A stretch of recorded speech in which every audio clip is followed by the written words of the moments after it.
Update India TV, हर खबर सच्चाई की ओर। रवींद्र वस्त्र निकेतन सलगरे खास लग्न बस्तावा आहेरासाठी होलसेल पेक्षाही कमी किमतीत संपूर्ण कुटुंबाची खरेदी। कांजीवरम, बनारसी, जुल्ला, Bangalore silk, Madurai silk, Calcutta cotton full व्हरायटीत उपलब्ध।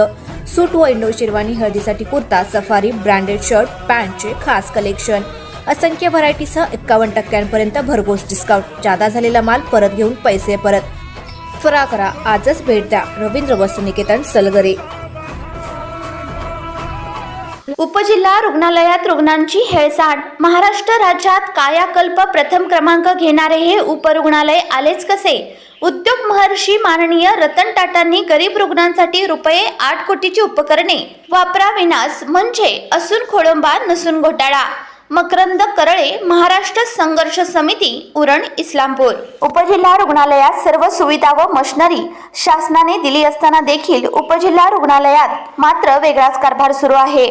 ड्युटीवर असणारे डॉक्टर वेळेवर येत नसून उपस्थित स्टाफ देखील रुग्णांकडे व्यवस्थित लक्ष न देता रुग्णांच्या उपचारामध्ये हेळसांड करीत आहेत।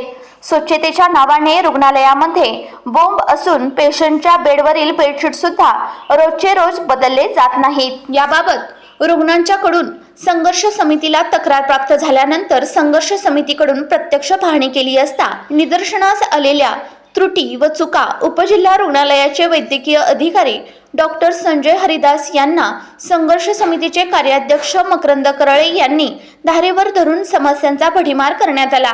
यावेळी डॉक्टर संजय हरिदास यांनी बेडशीट धुवायचे टेंडर कोल्हापूरला दिले आहे।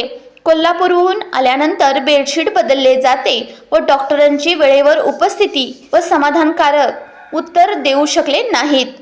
तसेच रोजची वेळेवरील उपस्थिती दर्शवणारी बायोमेट्रिक थंब मशीनचा सुद्धा वापर ही मंडळी आपल्या सोयीनुसार करीत आहेत।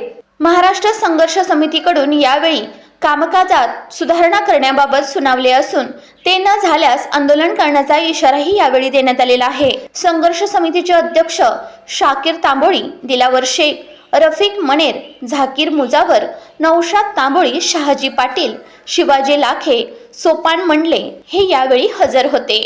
उपजिल्हा रुग्णालय इस्लामपूर येथून तक्रारी प्राप्त झाल्यानुसार मी सदर रुग्णालयात भेट द्यायला गेलो।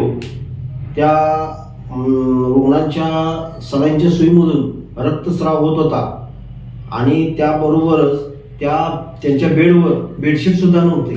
दुसरी गोष्ट, त्या वॉर्डवाय नर्स, संबंधित डॉक्टर्स त्या रुग्णाजवळ कोणी उपलब्ध नव्हते। त्यांच्या रेस्ट रूम मध्ये ते बसलेले होते।